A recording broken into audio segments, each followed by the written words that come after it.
Sejarah panjang Kesultanan Buton, sejarah panjang masyarakat Buton. Potensi yang ada di negeri Buton adalah merupakan anugerah ilahi. Beberapa peninggalan-peninggalan harus menjadi bagian tak terpisahkan dalam sejarah itu sendiri. Benteng terluas yang ada di Buton bukan satu-satunya, tapi negeri Buton dikenal dengan negeri 1000 benteng.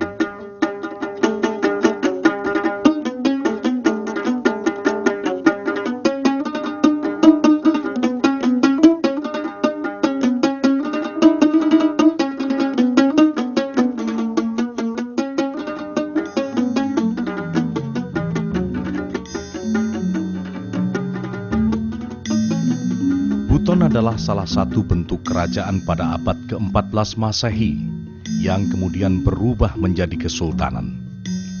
Keberadaannya terletak di Provinsi Sulawesi Tenggara, tepatnya di kota Bau-Bau. Wilayahnya meliputi Pulau Buton dan pulau-pulau di sekitar Sulawesi Tenggara.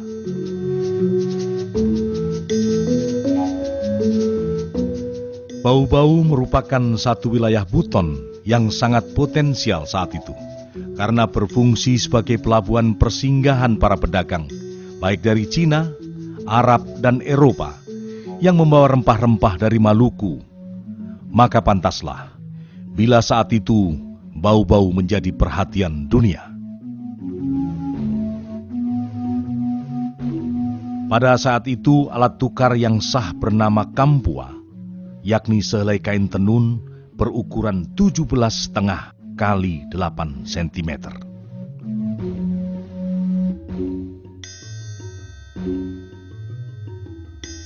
Eksistensi Kerajaan Buton dalam lintas kerajaan-kerajaan di Nusantara lebih awal tercantum dalam Kitab Negara Kertagama yang disusun oleh Empu Prapanca di Kerajaan Majapahit tahun 1364. Kerajaan Buton berdiri pada tahun 1332 Masehi yang dipelopori oleh 10 orang figur terkenal yang berasal dari kerajaan-kerajaan yang telah mencapai kebudayaan yang tinggi pada masanya, yaitu Kekaisaran Cina, Kerajaan Sriwijaya, dan Kerajaan Majapahit. Yang menarik bagi Buton adalah pada tahun 1332 dipimpin oleh seorang perempuan bergelar Ratu Wakaka. Kemudian raja kedua pun perempuan, yaitu Ratu Bulawambona. Berturut-turut kerajaan Buton diperintah oleh 5 orang raja hingga tahun 1451. Selanjutnya pada tahun yang sama, kerajaan Buton berubah menjadi kesultanan yang dipimpin oleh Sultan Murhum Kaimuddin sebagai sultan pertama dan mengumumkan agama Islam sebagai agama kerajaan yang dianut oleh seluruh rakyatnya. Sejak menjadi kesultanan, Sultan-Sultan Buton bergelar Kaimuddin yang diberikan oleh Syarif Makkah dan berstatus Khalifatul Khamis yang diberi legitimasi oleh Sultan Turki selaku Khalifah Islam yang mewakili dunia. Di bidang politik, Kesultanan Buton menjalin hubungan dengan beberapa kerajaan, antara lain Majapahit, Bone, Ternate, dan Tidore.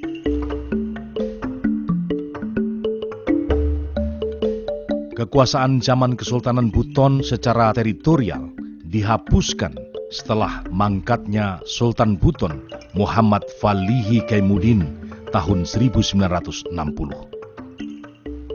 Oleh sebab itu, praktis kerajaan dan Kesultanan Buton yang tidak pernah terjajah secara de facto oleh Belanda dihapus oleh pemerintah atas nama Negara Kesatuan Republik Indonesia.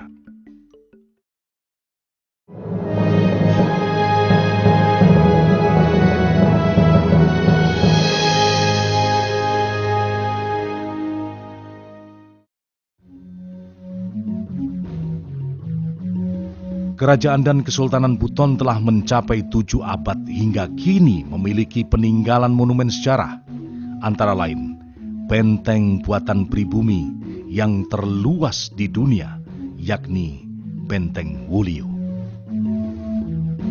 Ini memberikan pelajaran dan manat bahwa Bau-Bau pada waktu masa yang lalu sebagai daerah yang harus dipertahankan. Bagi pihak lain, menjadikan Bau-Bau sebagai daerah yang harus direbut.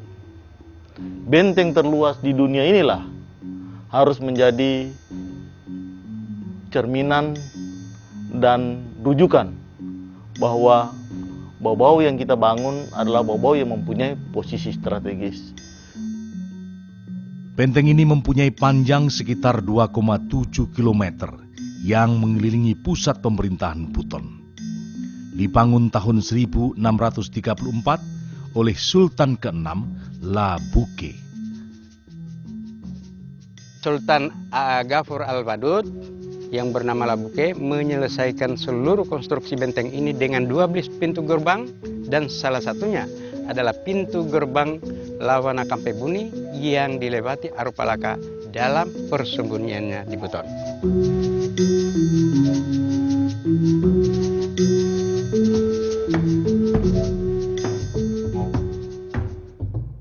Di dalam persaingan di kerajaan-kerajaan di Sulawesi Selatan, Sultan Bone dengan Raja Talo yang dipimpin Hasanuddin melakukan persaingan dengan Arupalaka, sehingga Raja Bone ini karena tidak kuat melawan Sultan Hasanuddin, lari minta bantuan dengan Sultan Buton.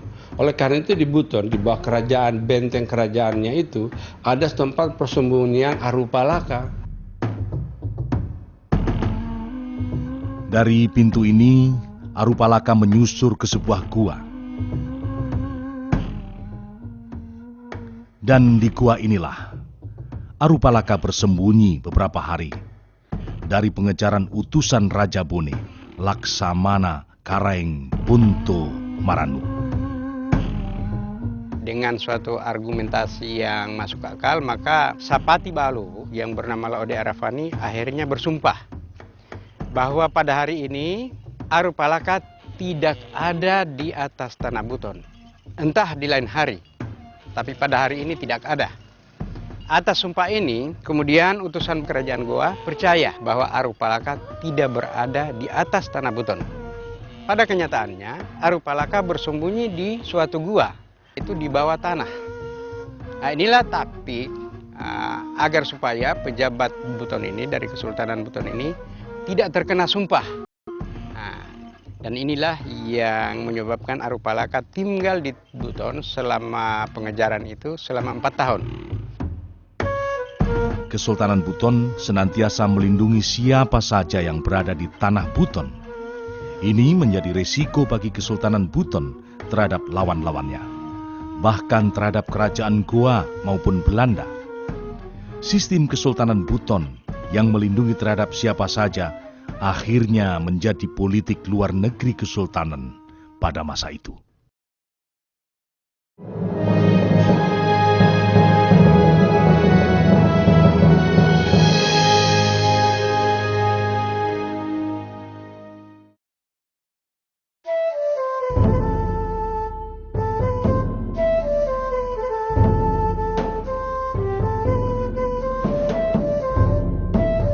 Di sisi lain, peninggalan Buton yang berarti adalah sistem pemerintahan Islam demokratis tertua di dunia setelah Khulafaur Rasyidin atau 4 sahabat utama Nabi.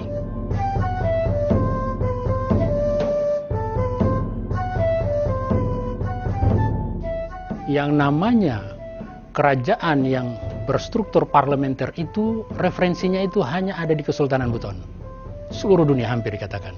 Karena semua monarki itu adalah absolut. Sedangkan di Buton ini kita tidak pernah mengenal ada putra mahkota. Struktur kekuasaan kesultanan ditopang oleh 2 golongan bangsawan, golongan Kaumu dan Walaka. Wewenang pemilihan dan pengangkatan sultan berada di tangan golongan Walaka, namun yang menjadi sultan harus dari golongan Kaumu. Fungsi golongan walaka antara lain mendidik dan mengamati perilaku para calon raja atau calon sultan.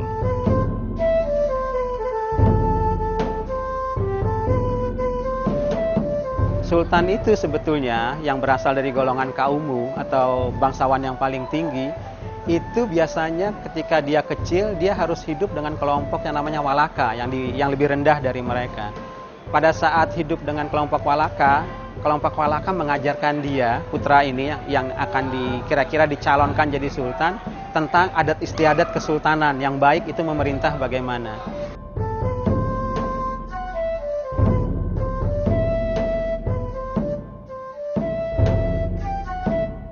Boleh seorang anak raja diangkat juga menjadi raja, tapi karena hasil pemilihan. Dalam bahasa kami di sana disebut vali. Vali itu berarti diseleksi, dan itu sistem seleksinya pun tidak ada pemimpin yang datang, istilah kita sekarang ini ujuk-ujuk. Tiba-tiba menampilkan diri dan bisa membeli suara rakyat, tidak ada di Buton itu. Karena di sana pada usia sejak balik usia 7 tahun, itu pemimpin ke depan itu sudah diamat-amati. Bahkan sampai sultan memerintah bila dianggap tidak mampu, misalnya korupsi, tidak adil, dan tidak lagi memperhatikan rakyatnya, golongan walaka ini bisa memecat sultan dan memilih sultan yang baru.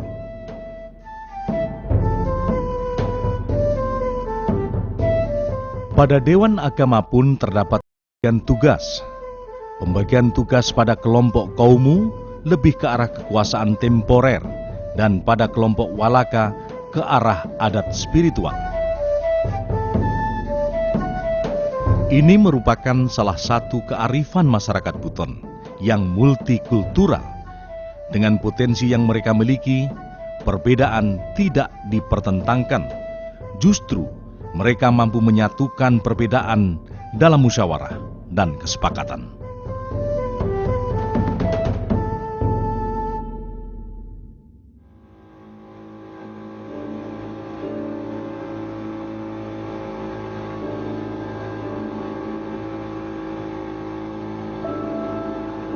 Peraturan hukum diterapkan tanpa diskriminasi, berlaku sama bagi rakyat biasa hingga sultan.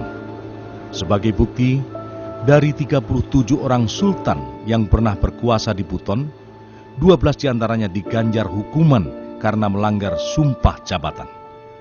Satu diantaranya Sultan ke-8, yaitu Lasila, yang bergelar Sultan Mardan Ali.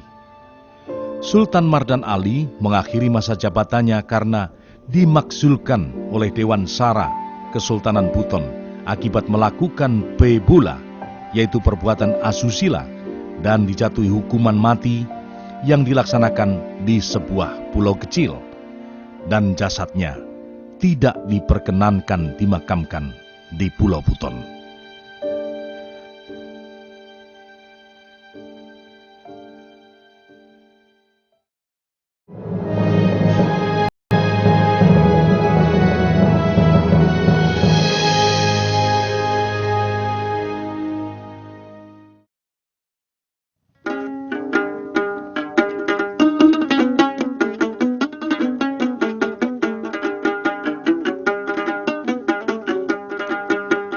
Sana malo malo bibita bonala ke bari bari amia aposa aleonia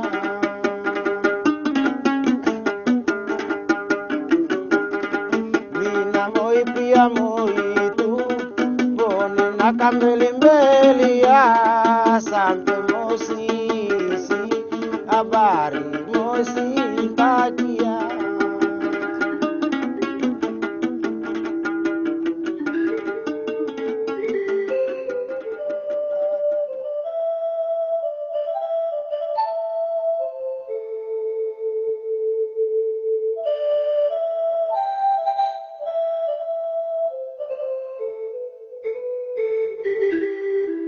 Benda-benda ini adalah peninggalan zaman keemasan Kesultanan Buton.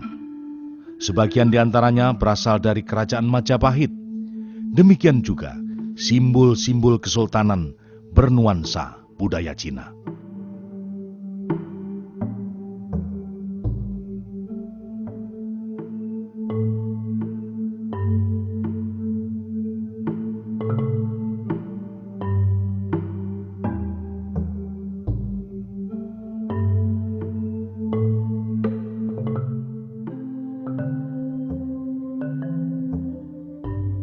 Batu Po Pawa terdapat dalam komplek keraton di depan Masjid Kesultanan Buton, merupakan tempat pelantikan 6 orang raja dan 37 Sultan Buton.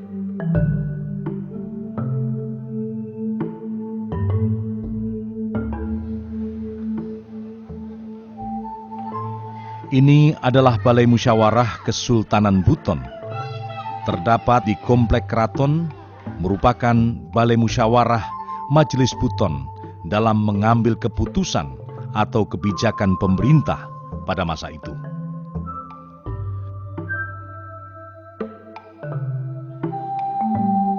Malige atau Mahlige adalah istana negara, kediaman Sultan sebagai Mokenina Kapuli, pemegang kekuasaan tertinggi. Menurut asal-usulnya, model konstruksi Malige adalah perpaduan arsitektur Cina dan Buton. Ini merupakan istana yang termegah. Setiap sultan memiliki istananya sendiri-sendiri, sehingga kemegahan bangunan istana tergantung kemampuan ekonomi dari sultan yang berkuasa saat itu. Bangunan 3 tingkat ini menggambarkan 3 tingkat status sosial di masyarakat Buton. Kaumu, golongan bangsawan; Walaka, golongan penasihat dan pengatur sistem pemerintahan; yang terbawah adalah Papara, golongan rakyat biasa. Bismillahirrahmanirrahim. Maling wa kabari-bari ape bau babadahu muri-muri nasitu. Kusalamu Nabi Muhammad safil umati. Maling wa kabari-bari ya umati ya mangaguna ile muri-murina.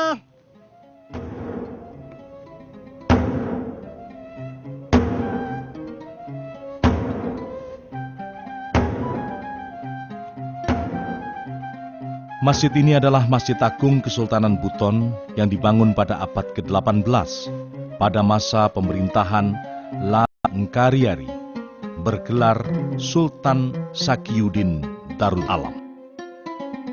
Masjid yang berukuran sekitar 20 x 21 meter ini merupakan hasil renovasi dari masjid pertama yang dibangun tahun 1542.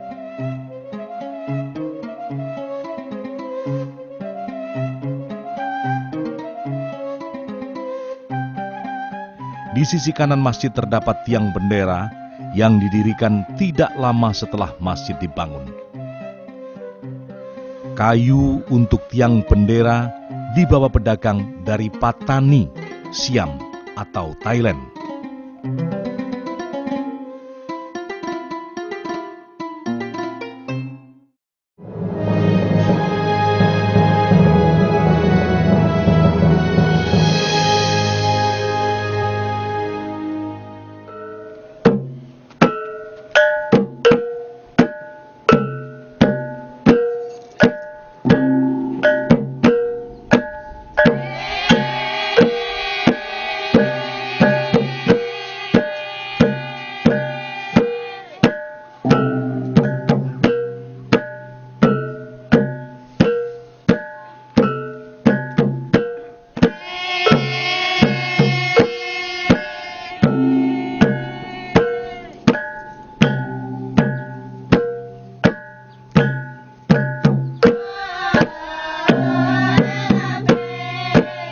Tarian ini menggambarkan suatu tarian spiritual yang dikembangkan oleh Sultan Buton keempat pada abad ke-16. Biasanya tarian ini dipergelarkan di depan para tamu kesultanan yang menggambarkan para bidadari turun dari kayangan.